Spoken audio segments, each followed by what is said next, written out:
Hello বন্ধুরা, তোমাদের সকলকে basic maths with Suman YouTube চ্যানেলে স্বাগত। আজকের ক্লাসে আমি তোমাদের এসএসসি জিডির 19 ফেব্রুয়ারি 2025 সেকেন্ড শিফটে আসা ম্যাথের কোশ্চেন গুলো সলভ করাবো। তো আমি একদম বেসিক কনসেপ্ট দিয়ে তোমাদের প্রত্যেকটা অঙ্ক বুঝিয়ে দেবো। তো চলো আজকের ক্লাসটা শুরু করি। আচ্ছা, কি বলছে দেখো, বলছে কমল এ শহর থেকে বি শহরে যাচ্ছে, মানে একটা শহর থেকে আরেকটা শহরে যাচ্ছে। সে যদি তার স্বাভাবিক গতিবেগের 1/4 গতিবেগে গাড়ি চালায়, তাহলে সে শহর বি তে 54 মিনিট দেরি করে পৌঁছায়।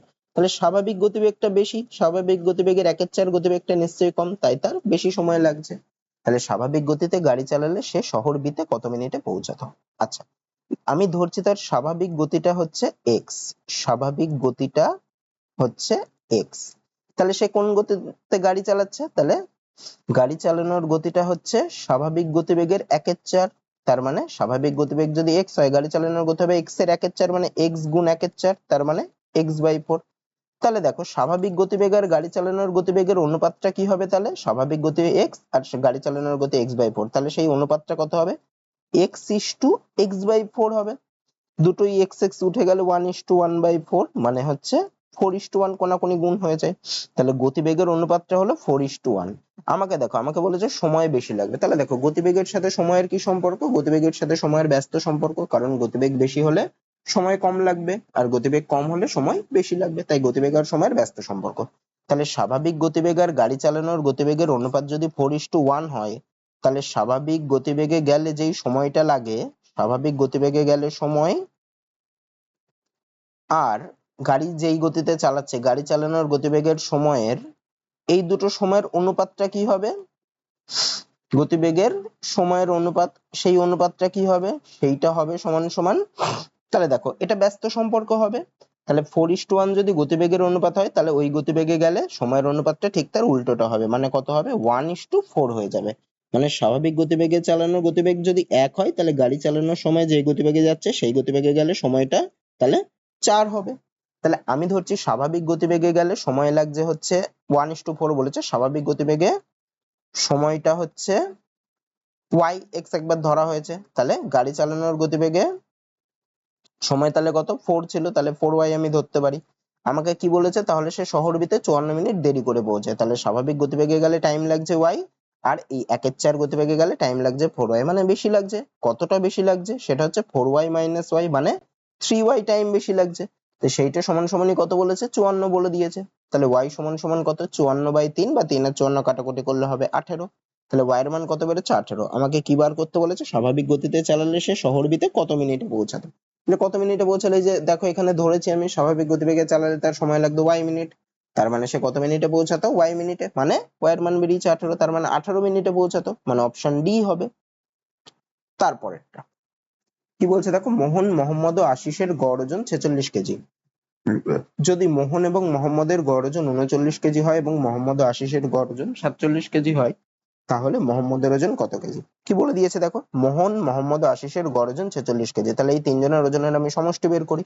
তাহলে মোহন, মোহাম্মদ আর আশিসের তাহলে মোট ওজন কত? তিনজনের, তিনজনের গড় যদি 46 হয়, তিনজনের মোট ওজন হবে কত? 46 গুণ 3, যেহেতু তিনজন, 46 গুণ 3 করলে কত হয়? 138 কেজি। আর কি বলেছে দেখো, মোহন আর মোহাম্মদের গড় ওজন 39। তাহলে মোহন আর মোহাম্মদের যদি আমি সমষ্টি বার করি, তাহলে মোহন আর মোহাম্মদের ওজনের সমষ্টি কত হবে? দুজনের গড় বলেছে 39, তাহলে দুজনের সমষ্টি কত? 39 গুণ 2 করলে কত হয়? 78 হয়। তাহলে দেখো, তাহলে মোহন, মোহাম্মদ আর আশিসের থেকে যদি আমি মোহন আর মোহাম্মদের ওজন বাদ দিয়ে দিই, তাহলে কার ওজন পড়ে থাকে? আশিসের ওজন পড়ে থাকে। তাহলে আশিসের ওজন কত হবে? তিনজনের ওজনের সমষ্টি, মানে 138 থেকে দুজনের ওজন, মানে মোহন আর মোহাম্মদেরটা বাদ দেবো, মানে 78 বাদ দেবো। তাহলে 138 থেকে 78 বাদ দিলে কত হয়? আশিসের ওজনটা সমান সমান ওই 60 কেজি। আচ্ছা, আর কি বলেছে দেখো, বলেছে মোহাম্মদ ও আশিসের গড় ওজন 47 কেজি। তাহলে তাহলে মোহাম্মদ আর আশিসের ওজনের সমষ্টি কত? দুজনের গড় 47, মানে দুজনের সমষ্টি কত? 47 × 2, মানে 94। তাহলে আমাকে বের করতে বলেছে মোহাম্মদের ওজন। দেখো, মোহাম্মদ আর আশিসের ওজনের সমষ্টি হচ্ছে 94, আর আশিসের ওজন 60 কেজি। তাহলে মোহাম্মদ আর আশিসের থেকে যদি আমি আশিসের ওজনটা বাদ দিই, তাহলে মোহাম্মদের ওজন পেয়ে যাব। তাহলে মোহাম্মদের ওজন কত হবে? ওদের দুজনের ওজনের সমষ্টি, মানে 94 থেকে আশিসের ওজন বাদ দেবো, মানে 60 বাদ দেবো। তাহলে মোহাম্মদের ওজন কত হয়? 94 থেকে 60 বাদ দিলে হয় 34, মানে মোহাম্মদের ওজন 34 কেজি। Option D. তারপরে কি বলছে দেখো, 12টি পেনের ক্রয় মূল্য 9টি পেনের বিক্রয় মূল্যের সমান হলে লাভের হার কত শতাংশ। আচ্ছা কি বলছে দেখো, বলছে 12টার ক্রয় মূল্য সেটা কার সাথে সমান, 9টার বিক্রয় মূল্য, মানে 12 ইন্টু ক্রয় মূল্য সেটা 9 ইন্টু বিক্রয় মূল্যের সমান। তো এখান থেকে যদি আমি ক্রয় মূল্য বাই বিক্রয় মূল্য বের করি, তাহলে ক্রয় মূল্য বাই বিক্রয় মূল্য করলে কি হয়, তাহলে 9/12 হয়। মানে বিক্রয়টাকে বা পাশে আনলাম আর 12টাকে ডান পাশে পাঠালাম, এটা কাটাকুটি করলে হয় 3/4। তার মানে ক্রয় মূল্য আর বিক্রয় মূল্যের অনুপাত কি থাকছে দেখো, 3:4। তার মানে ক্রয় মূল্য যদি 3 হয় তাহলে বিক্রয় মূল্য হচ্ছে 4। তাহলে লাভ কত হচ্ছে, লাভ মানে কি, লাভ হচ্ছে ক্রয় মূল্য থেকে এই বিক্রয় মূল্য থেকে ক্রয় মূল্য বাদ দিলেই লাভ হয়, মানে 4 - 3 মানে কত, 1। তাহলে আমাকে বের করতে বলেছে লাভের হার, তাহলে লাভের হার কত হবে, তাহলে লাভের হার সমান সমান হচ্ছে যতটা লাভ হচ্ছে মানে 1 ডিভাইডেড বাই ক্রয় মূল্য মানে 3 ইন্টু 100%। তাহলে 100/3 মানে 33 পূর্ণ 1/3%, 100/3 করলে তাহলে লাভের হার কত শতাংশ, 33 পূর্ণ 1/3%, মানে অপশন এ হবে। তারপরেরটা কি বলছে দেখো, বলছে পি কিউ আর ও এস একটি কাজ যথাক্রমে 25, 30, 36 ও 40 দিনে করতে পারে। তারা পর্যায়ক্রমিক দিনে কাজ করতে শুরু করলো। পর্যায়ক্রমিক দিন মানে কি, মানে একদিন পি করবে একদিন কিউ করবে এইভাবে। তাহলে কিউ প্রথম দিন, এস দ্বিতীয় দিন, পি তৃতীয় দিন ও আর চতুর্থ দিন কাজ করলো এবং কিউ পঞ্চম দিন, এভাবে মানে এরা চারজন তো কাজ করলো, আবার প্রথম থেকে আবার পঞ্চম দিনে কিউ, ষষ্ঠ দিনে এস, এইভাবে কাজ হলো। এইভাবে কাজ শেষ না হওয়া পর্যন্ত তারা কাজ করলো। তাহলে কাজটি কতদিনে শেষ হবে। আচ্ছা দেখো কি বলছে, অঙ্কটা খুব ভালো অঙ্ক। পি বলছে কতদিনে কাজটা করে, পি বলছে একা কাজটা করে 25 দিনে। কিউ কত দিনে করে, 30 দিনে। তাহলে কিউ একা কত দিনে করে, 30 দিনে। আর একা কত দিনে করে, আর একা করছে 36 দিনে। আর এস একা কত দিনে করে, এস একা করে 40 দিনে। তাহলে এরকম যখনই বলে দেয় এ এতদিনে কাজ করে, তখন আমি কি করতে পারি, তাহলে আমি ধরবো টোটাল কাজটা হচ্ছে এই দিনগুলোর লসাগু, মানে টোটাল কাজটা কত, 25, 30, 36 আর 40 এর লসাগু। তার লসাগু করলে কত হয়, আমি রাফে এখানে করি, তাহলে 25, 30, 36 আর 40 এদের লসাগু করলে কত হয়, আমি যদি 5 দিয়ে প্রথমে ভাঙি তাহলে 5 × 5 = 25, 5 × 6 = 30, 36 36 থাকবে, 5 × 8 = 40।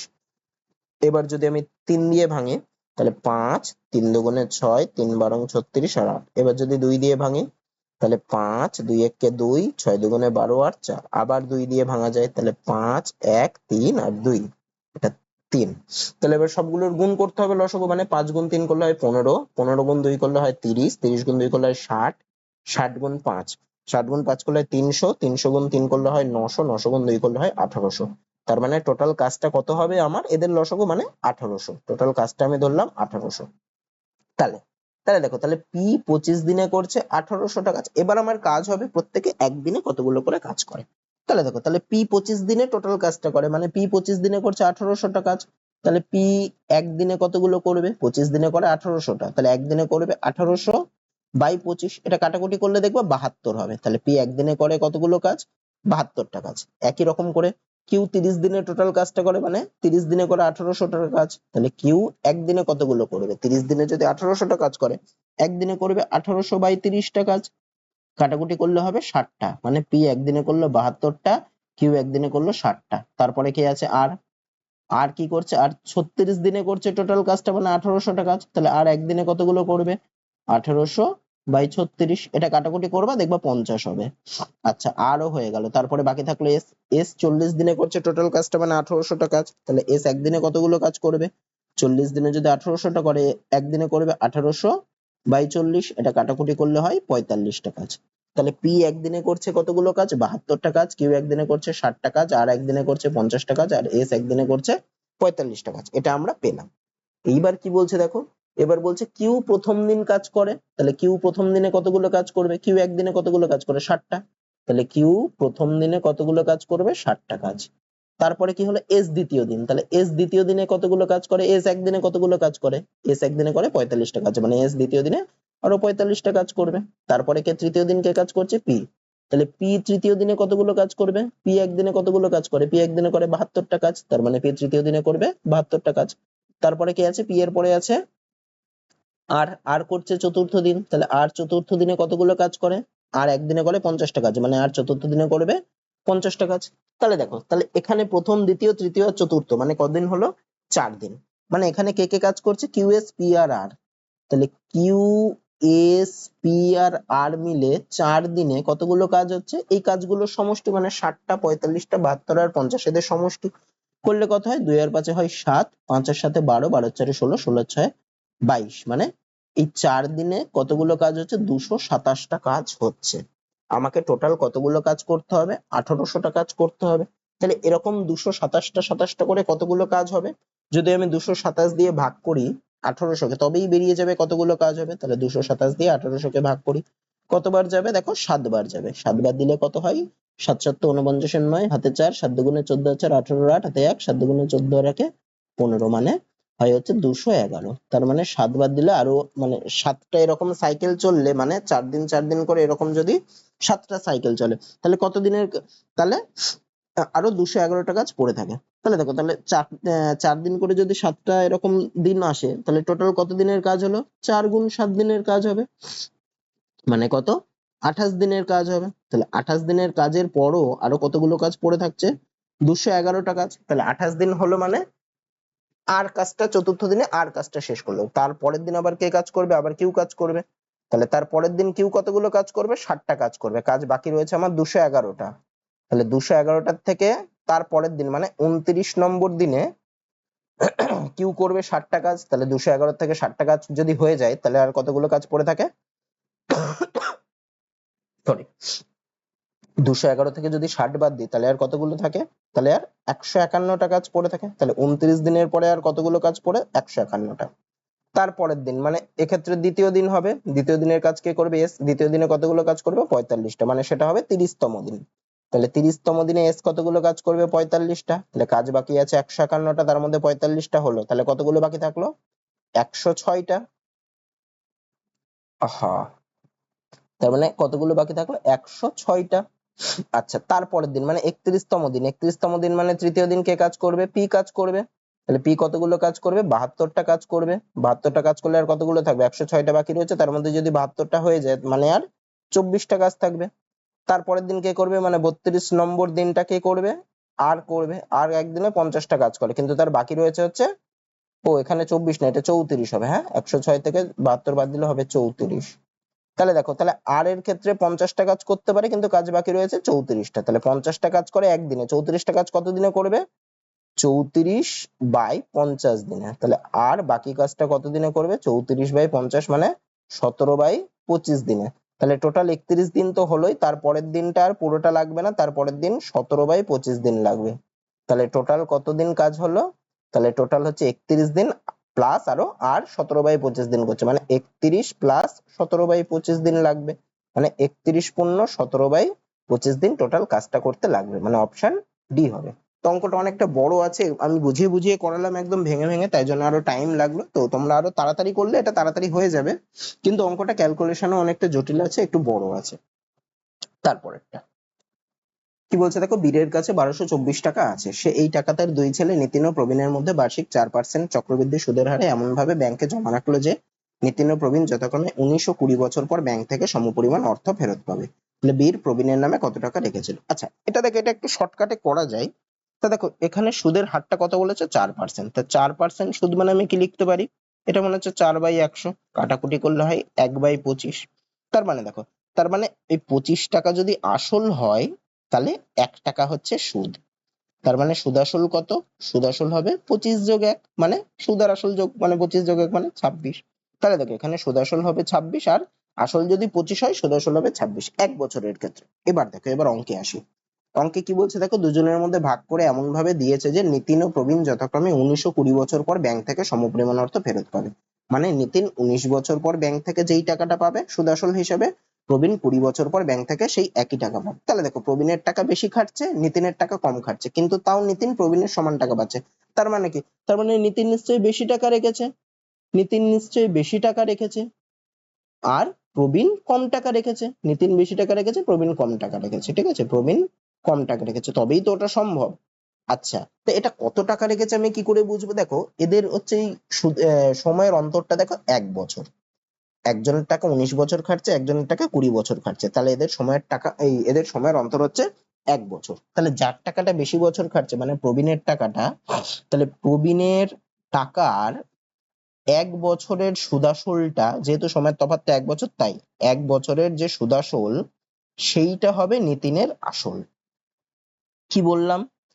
এখানে সময়ের তফাৎটা 1 বছর, তাহলে যে কম টাকা রেখেছে, এই যে মানে বেশি সময়ের জন্য টাকা রেখেছে তার টাকার 1 বছরের সুদ আসলটা হবে অন্যজনের টাকার আসলটা, অন্যজনের আসলটা। যদি এখানে বলতো সময়ের তফাৎ হতো 2 বছর, মানে 19 আর 21 বছর হতো, তাহলে কি হতো? তাহলে প্রবীণের 2 বছরের সুদ আসলটা হতো নিতিনের আসল।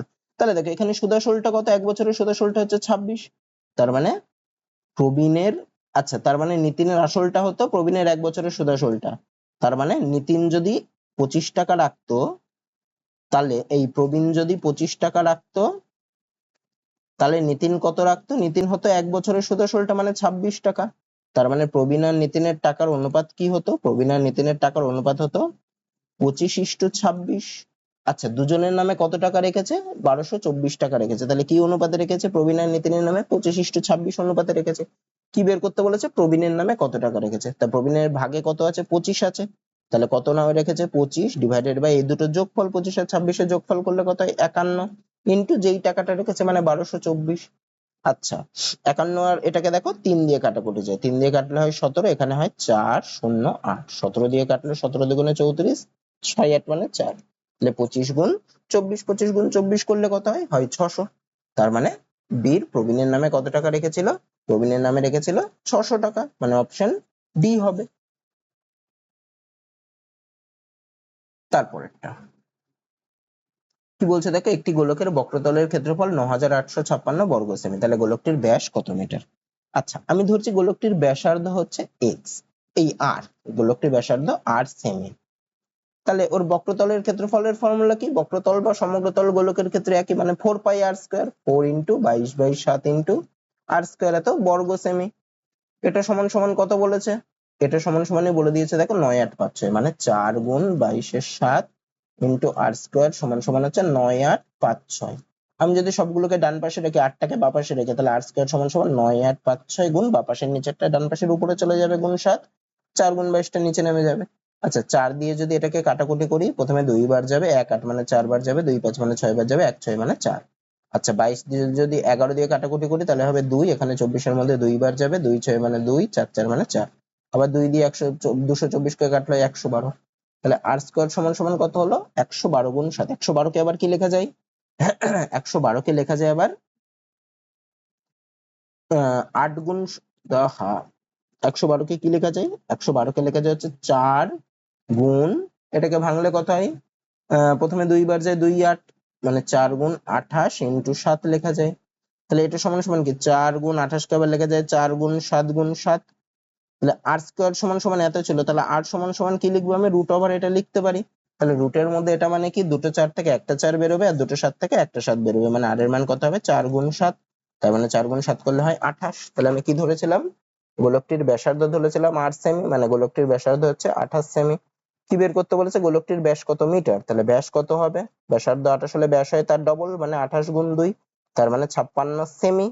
আমাকে বলেছে কত মিটার, তাহলে সেমি থেকে মিটারে নিতে গেলে কি করতে হয়? 100 দিয়ে ভাগ করতে হয়। তাহলে 56 ভাগ 100 এত মিটার করলে কত হবে? 0.2 ঘর সরবে, মানে 0.56 মিটার, মানে অপশন এ হবে। তারপরেরটা, আচ্ছা এটা কি বলছে দেখো, এটা একটা একদম সোজা অঙ্ক, সরল অঙ্ক দিয়েছে। প্রথমে কার কাজ হয়? প্রথমে ভাগের কাজ হয়। তাহলে 9 ভাগ 3 করলে কত? 3। তাহলে 16 যোগ কি থাকছে? 16 যোগ 3 মাইনাস এই গুণের কাজটা করে দিই, 3 তারিখে 9, তাহলে 16 আর 3 যোগ করলে 19, 19 থেকে 9 বাদ দিলে হয় 10, মানে অপশন ডি। তারপরেরটা কি বলছে দেখো, কোন যাত্রাপথের 3/8 অংশ 60 কিমি পার ঘন্টা গতিবেগে এবং বাকি দূরত্ব 40 কিমি পার ঘন্টা গতিবেগে যাওয়া হলো, তাহলে সমগ্র যাত্রাপথে গড় গতিবেগ কত কিমি পার ঘন্টা? আচ্ছা, কোন যাত্রাপথে 3/8 অংশ, আমি ধরছি টোটাল যাত্রাপথটা হচ্ছে এক্স কিমি, তাহলে 3/8 অংশ মানে কত? 3x/8 কিমি। সেটা কি গতিবেগে গেছে? 60 কিমি পার ঘন্টা গতিবেগে। তাহলে সময় কত লাগবে 3x/8 কিমি যেতে?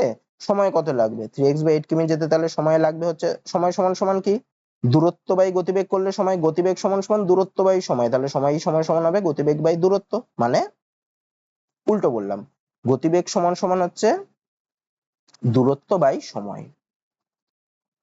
তাহলে ডান পাশের নিচে সময়টাকে যদি বাঁ পাশের উপরে পাঠাই, তাহলে সময় সমান সমান কি হবে? দূরত্ব বাই গতিবেগ।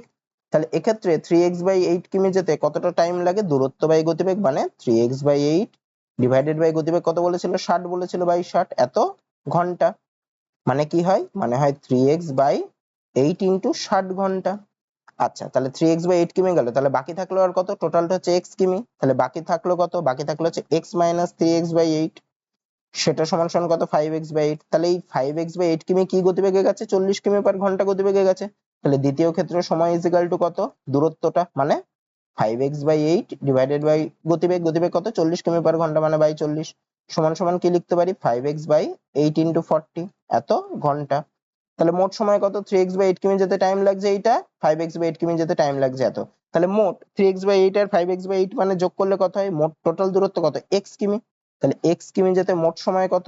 মোট সময় সমান সমান এই সময় দুটোর যোগফল, মানে 3x/8 গুণ 60 যোগ 5x/8 গুণ 40। আচ্ছা, নিচে দুটোরই দেখো 8 গুণ 60 আর 8 গুণ 40 হচ্ছে, তাহলে লসাগু কত হবে? 8 হবে গুণ, আর 60 আর 40 এর লসাগু করলে 120। তাহলে লসাগু কত? 8 গুণ 120। তাহলে দেখো 8 গুণ 60 মানে 60 কে 2 দিয়ে গুণ করতে হবে, তাহলে 3x গুণ 2 করলে হয় 6x প্লাস 8 গুণ 140, 8 তো আছেই, 40 কে 3 দিয়ে গুণ করতে হবে, তাহলে 3 5 15x। তাহলে কত হচ্ছে? 21x বাই 8 গুণ 20, এটা হচ্ছে মোট সময়। আমাকে বের করতে বলেছে কি? গড় গতিবেগ। তাহলে গড় গতিবেগ সমান সমান কি? গড় গতিবেগ সমান সমান সমান হবে মোট দূরত্ব বাই মোট সময়। মোট দূরত্ব কত? x ধরেছিল মোট দূরত্ব, তাহলে x ডিভাইডেড বাই মোট সময়। মোট সময় হচ্ছে এইটা 21x বাই 8 ইন্টু 120, তাহলে 21x বাই 8 ইন্টু 120। এটা কি হয়? এটা উল্টে যায়, তাহলে x into 8 into 120 divided by 21x হবে। x x কেটে যাবে, আমাকে এটা নিকটবর্তী পূর্ণ সংখ্যা মানে ওর কাছাকাছি কোনো মানে আনতে হবে। আচ্ছা, এটাকে যদি 3 দিয়ে কাটি তাহলে হয় 7, এটাকে কাটলে হয় 40, মানে 340 গুণ 8 করলে 320/7।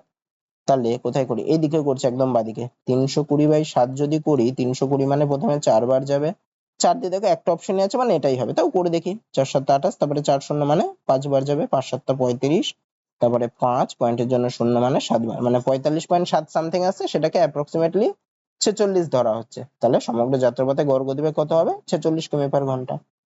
তারপরেরটা কি বলছে দেখো, একটি ভগ্নাংশের লবকে 40% বৃদ্ধি ও হরকে 20% হ্রাস করলে নতুন ভগ্নাংশটি পুরনো ভগ্নাংশের কত অংশ? আমি ধরছি প্রথমে যে ভগ্নাংশটা ছিল সেটা ছিল x/y, তার মানে লব x আর ভর y। তাহলে লবকে কি করেছে? 40% বৃদ্ধি করেছে, তাহলে নতুন ভগ্নাংশ কত?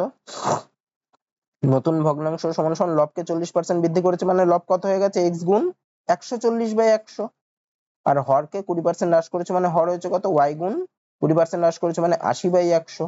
এই নিচের 100 কেটে যায়, এই শূন্য কেটে যায়, 2 দিয়ে কাটলে হয় 4, উপরে হয় 7।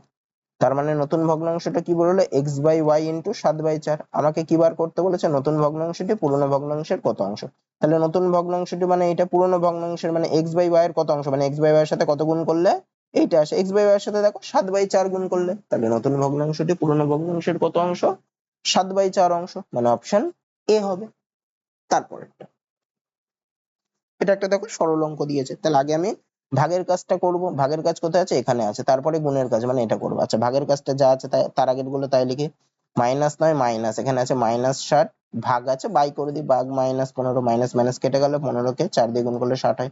আচ্ছা, -2 আর 7 গুণ করলে -14, তাহলে প্লাসে মাইনাসে -14, তাহলে এখানে হচ্ছে -9 -4 -14, তাহলে -9 আর 4 -13, 13 আর 14 27, মানে -27, অপশন ডি। তারপরটা কি বলছে দেখো, 16a ও 9a এর চতুর্থ সমানুপাতি 324 হলে a এর মান কত? তাহলে দেখো এখানে কি বলছে, 16a 9a এদের চতুর্থ সমানুপাতি হচ্ছে 324। তাহলে চতুর্থ সমানুপাতি যদি 324 হয়, মানে কি? মানে এরা সবাই সমানুপাতে আছে, মানে প্রথমটা বাই দ্বিতীয়টা সমান সমান হবে তৃতীয়টা বাই চতুর্থটা। মানে কি লিখতে পারি? প্রথমটা দ্বিতীয়টার অনুপাত মানে 16/a, সেটার সাথে তৃতীয়টা চতুর্থটার অনুপাত সমান হবে, মানে 9a/324। আচ্ছা, 9 আর 324 দেখো কাটাকুটি যায়, কাটলে কত হয়? প্রথমে 3 বার দেয়, তারপরে 5 4 মানে 6, তাহলে a স্কোয়ার সমান সমান কত হলো? কোনাকুনি গুণ করে 16 গুণ 36, তাহলে a সমান সমান কত হবে? √16 গুণ 36, √16 রুট করলে হয় 4, গুণ 36 এর রুট করলে হয় 6, মানে এর মান কত? 4 6 24, মানে অপশন বি হবে। তারপরেরটা কি বলছে দেখো, 100টি পেয়ারা 1210 টাকা দিয়ে কিনে সেগুলি বিক্রি করে 965 টাকা লাভ হয়েছে। তাহলে 100টা পেয়ারা 1210 টাকা দিয়ে কিনেছে, লাভ হয়েছে 965 টাকা। তাহলে বিক্রয় মূল্য কত 100টার? তাহলে বিক্রয় মূল্য কত? 1210 দিয়ে কিনেছে, লাভ হয়েছে 965, তাহলে বিক্রয় মূল্য কত হবে? বিক্রয় মূল্য হবে ওই দুটোর যোগফল, ক্রয় মূল্য আর লাভের যোগফল, মানে 1210 যোগ 965। যোগ করলে কত হবে 5 7 9 2 11 1 হাতে 1 1 আর 1 2 মানে 2175 টাকা হচ্ছে বিক্রয় মূল্য। কতগুলোর 100টার আমাকে বের করতে বলেছে, প্রতি ডজন পেয়ারের বিক্রয় মূল্য কত। প্রতি ডজন মানে কটা, প্রতি ডজন মানে 12টার বিক্রয় মূল্য কত। তাহলে আমি কি পেলাম, তাহলে আমি পেলাম হচ্ছে 100টার বিক্রয় মূল্য হচ্ছে 2175। তাহলে একটার বিক্রয় মূল্য কত হবে 2175/100। আমাকে বের করতে বলেছে প্রতি ডজন মানে 12টার বিক্রয় মূল্য। তাহলে 12টার বিক্রয় মূল্য কত, এটা ইনটু 12 হবে। আমি যদি 25 দিয়ে কাটি তাহলে হয় 4, আর এটাকে কাটলে 217 এর মধ্যে 8 বার যায়, তারপর 175 মানে 7 বার যাবে। তাহলে 4 দিয়ে 12 কে কাটলে হয় 3, মানে 87 গুণ 3, 3 7 21 1 হাতে 2, 3 8 24 দিয়ে 26 মানে 261 টাকা। প্রতি ডজন পেয়ারের বিক্রয় মূল্য কত, 261 টাকা, অপশন সি। তারপর একটা কি বলছে দেখো, একটি দ্রব্যের মুদ্রিত মূল্য 950 টাকা, যদি সেটি 20% ছাড়ে বিক্রি করা হয় তাহলে দ্রব্যটির বিক্রয় মূল্য, আচ্ছা এখানে একটা কমা হবে, ক্রয় মূল্যের 2.5 গুণ হয়, তাহলে দ্রব্যটির ক্রয় মূল্য কত টাকা। আচ্ছা দ্রব্যের মুদ্রিত মূল্য বলেছে 950 টাকা, সেটি 20% ছাড়ে বিক্রি করেছে, তাহলে বিক্রয় মূল্য কত হবে, তাহলে বিক্রয় মূল্য হবে সমান সমান 950 এর থেকে 20% ছাড় দিয়েছে, তাহলে বিক্রি করেছে 950 এর 80% দামে, যেহেতু 20% ছাড় দিয়েছে, তাহলে বিক্রয় মূল্য হবে 950 ইন্টু 80/100। শূন্য শূন্য কেটে গেল, শূন্য শূন্য কেটে গেল, তাহলে 95 গুণ 8 মানে 5 8 40 শূন্য হাতে 4, 8 9 72 4 76, তাহলে বিক্রয় মূল্য হলো 760 টাকা। আচ্ছা এবার কি বলেছে, তাহলে দ্রব্যটির বিক্রয় মূল্য ক্রয় মূল্যে 2.5 গুণ, মানে এই টাকাটা হচ্ছে ক্রয় মূল্যে 2.5 গুণ, তাহলে ক্রয় মূল্য কত। আচ্ছা আমি ধরি আমার বোঝার সুবিধার জন্য ক্রয় মূল্যটা হচ্ছে এক্স, তাহলে বিক্রয় মূল্যটা কত হবে, ক্রয় মূল্যে 2.5 গুণ মানে এক্স এর 2.5 গুণ মানে এক্স ইন্টু 2.5, সেটা সমান সমানই হচ্ছে 760। আমাকে বের করতে হবে এক্স এর মান, তাহলে এক্স সমান সমান কত, 760 ডিভাইডেড বাই 2.5, পয়েন্টটা তুলে দিলাম, তাহলে গুণ 10। আচ্ছা 5 দিয়ে কাটলে হয়, উপরে হয় 2, এখানে হয় 25, 5 দিয়ে কাটলে হয় 5 একে 5, 2 6, 5 5 25, 102, মানে 152 গুণ 2 করলে কত হয় 304 টাকা, মানে দ্রব্যটির ক্রয় মূল্য 304 টাকা, অপশন বি। তারপর একটা, আচ্ছা এটাও দেখো চতুর্থ সমানুপাতির ইয়ে বলেছে, তো কি বলেছে 2.5, 9.6 ও 75 এর চতুর্থ সমানুপাতি কত। আমি ধরলাম চতুর্থ সমানুপাতিটা হচ্ছে এক্স, তাহলে এখানে কতগুলো সংখ্যা পেলাম, একটা হচ্ছে 2.5, একটা 9.6, একটা 75 আর একটা এক্স। এরা তার মানে কি, এটা চারজনেই সমানুপাতে আছে, মানে প্রথমটা বাই দ্বিতীয়টা সমান সমান হচ্ছে তৃতীয়টা বাই চতুর্থটা, মানে 2.5/9.6 সমান সমান হবে 75/x।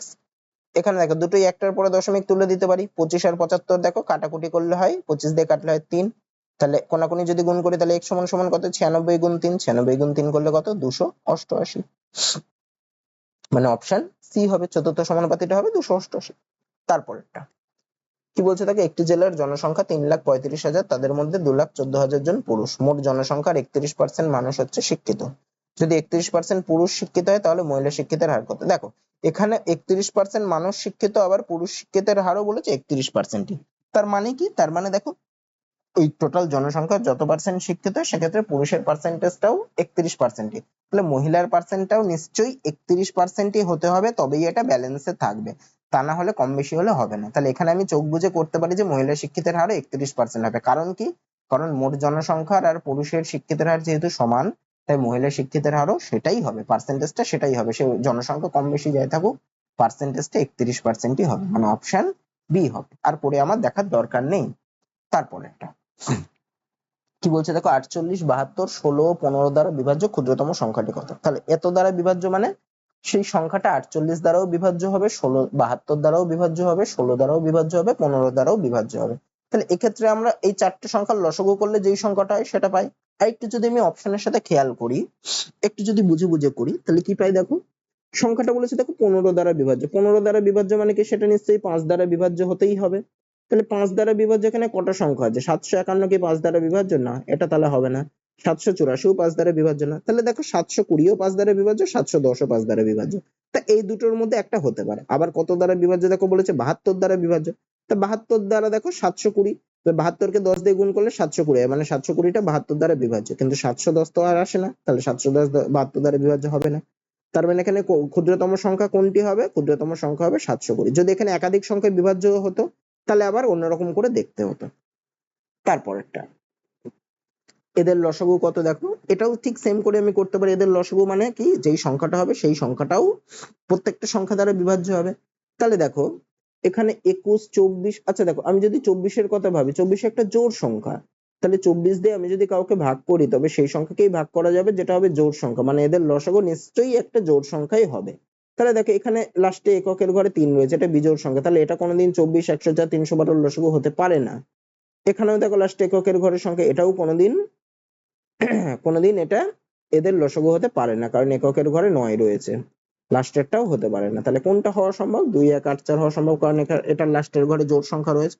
বাকি এটা করে দেখতে পারো তোমরা, লসাগু করে দেখবে 2, 1, 8, 4ই হবে। তারপরেরটা কি বলছে দেখো, একটি মোটর গাড়ি এক স্থান থেকে অন্য স্থানে 23 কিমি পার ঘন্টা গতিবেগে গিয়ে 33 কিমি পার ঘন্টা গতিবেগে ফিরে আসে, তাহলে সমগ্র যাত্রাপথে গাড়িটির গড় গতিবেগ কত কিমি পার ঘন্টা? তো এই ধরনের অঙ্ক যখন দেবে, মানে x কিমি পার ঘন্টা বেগে গিয়ে y কিমি পার ঘন্টা গতিবেগে ফিরে আসে, সেক্ষেত্রে গড় গতিবেগ কি হয়? গড় গতিবেগ সমান সমান 2 into x into y by x plus y। তো এক্ষেত্রেও সেই একই হবে, গড় গতিবেগ কি হবে? 2 ইন্টু x, x মানে এখানে 23 ইন্টু y এর মানে হবে তাহলে 33 ডিভাইডেড বাই 23 যোগ 33, 23 যোগ 33 করলে একবারে আমি যোগ করে দিই, কত হয়? 56। আচ্ছা, কিছু তো কাটাকুটি যাবে না, 2 দিয়ে যদি আমি 56 কে কাটি তাহলে কত হয়? 2 দিয়ে 56 কে কাটলে হয় 28, আর তো কিছু কাটা যাবে না। তাহলে উপরে উপরে গুণ করি, তাহলে 23 গুণ 33, 33 কে 3 দিয়ে গুণ করলে 99, 9 হাতে 9, 33 দুগুণে 66, 9 75। মানে এটাকে 28 দিয়ে ভাগ করলে, দেখো এটাকে 28 দিয়ে ভাগ করলে আমার পূর্ণ সংখ্যায় নিশ্চয়ই নিচে 28 আসবে। তাহলে আমার অপশন গুলো যদি একটু দেখি, একটা অপশনই 28 আছে, মানে এটাই হবে। বাকিটা ভাগ করে দেখবে, 27 বারই যাবে, 27 বার গিয়ে 3/88 হবে, ভাগ করে দেখবে তাই হবে। তো এটা অপশন ধরে করলে একটু তাড়াতাড়ি হয়ে যাবে, এই ভাগ করার আর কোনো দরকার থাকবে না, কারণ দেখো একটাতেই নিচে 28 আছে। তারপরেরটা কি বলছে দেখো, 10% সুদের হারে কোনো মূলধনে 3 বছরের চক্রবৃদ্ধি সুদ ও সরল সুদের অন্তর 217 টাকা। আচ্ছা, 10% সুদের হার, তাহলে দেখো 10% সুদের হার মানে কত? 10% সমান সমান হচ্ছে 10/100, মানে 1/10। তা এই 1/10 যদি আমি এরা 3 বছরের যদি আসল আর চক্রবৃদ্ধি সুদ বের করতে চাই, তাহলে দেখো তার মানে কি 1/10 মানে কি, 1 বছরে যদি আসল 10 টাকা হয়, আসল যদি 10 টাকা হয়, তাহলে 1 বছরের সুদ হচ্ছে 1 টাকা। তাহলে সুদাসল কত? সুদাসল বাই আসল যদি আমি করি তাহলে কত পাবো? সুদাসল হবে কত? 11 হবে, আর আসল কত হবে? 10। এটা যদি 3 বছরের চক্রবৃদ্ধি, এই সমূল চক্রবৃদ্ধি আর আসল যদি আমি বের করি, সেক্ষেত্রে কি করতে হয়? এদের পাওয়ারের কিউব করে দিতে হয়। যদি 2 বছরের বলতো তাহলে পাওয়ারের স্কোয়ার করতাম, তাহলে 3 বছরের বলেছে মানে পাওয়ারের কিউব করে দেবো, তাহলে কত হয়? 1331 আর 1000 হয়। তার মানে আসল 1000 হলে 3 বছরের ক্ষেত্রে সুদাসল কত হবে? সুদাসল হবে 3 বছরের 1331। তাহলে সুদ কত হচ্ছে? সুদ হচ্ছে, মানে এটা চক্রবৃদ্ধি সুদ, এটা চক্রবৃদ্ধি কিন্তু সরল না, এটা চক্রবৃদ্ধি, চক্রবৃদ্ধিটা এইভাবে হবে। তাহলে সুদ কত হচ্ছে? 1331 মাইনাস 1000 মানে 331। আর যদি আমি সরল সুদ ধরি তাহলে সরল সুদটা কত হবে?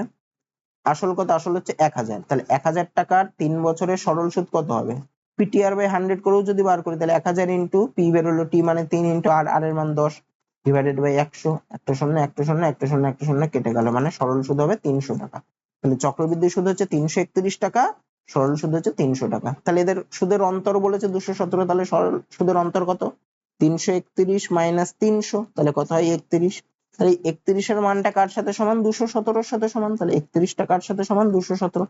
আমাদের কি বের করতে বলেছে? মূলধনের পরিমাণ। তা মূলধন কত ধরেছিলাম? আসল ধরেছিলাম 1000, তাহলে 1000 টা কার সাথে সমান সেটা বের করতে হবে। তাহলে 31 টা যদি 217 এর সাথে সমান হয়, তাহলে 1 কার সাথে সমান? 217/31 এর সাথে সমান। তাহলে 1000 কার সাথে সমান সেটা বার করতে হবে। 1000 কার সাথে সমান? 217/31 ইন্টু 1000। তাহলে 31 কে দেখো 7 দিয়ে গুণ করলে 217 হয়, মানে কত টাকার সাথে সমান? 7000 টাকার সাথে সমান। তাহলে মূলধনের পরিমাণ 7000 টাকা, অপশন বি। তারপর একটা কি বলছে দেখো, বার্ষিক 5% সরল সুদের হারে কোনো মূলধনের 2 বছরের সরল সুদ 487 টাকা হলে মূলধনের পরিমাণ কত টাকা? আমি ধরছি মূলধনের পরিমাণ x টাকা, তাহলে 5% সুদের হারে 2 বছরের সরল সুদের ফর্মুলাকে পিটিআর বাই 100, মানে p এখানে x ইন্টু t এর মান কত? 2 ইন্টু r এর মান 5 ডিভাইডেড বাই 100, এটা সমান সমান হচ্ছে সরল সুদ মানে 487। 5 দিয়ে এটাকে কাটলে হয় 200, আর 2 দিয়ে কাটলে হয় 10, মানে x সমান সমান কত হবে? 10 গুণ 487 করলে 4870, মানে অপশন সি হবে। তো আজকে ক্লাসে 20টা অঙ্কই ছিল, তো তোমাদের আশা করি অঙ্কগুলো ভালো লেগেছে। আর যদি ভিডিওটা ভালো লেগে থাকে তাহলে ভিডিওটাতে একটা লাইক করে দিও, আর এই চ্যানেলে নতুন হলে আর এই ধরনের ভিডিও পেতে গেলে চ্যানেলটাকে সাবস্ক্রাইব করে নাও। তো আজকে এত দূরই থাকছে, দেখা হচ্ছে পরের ভিডিওতে।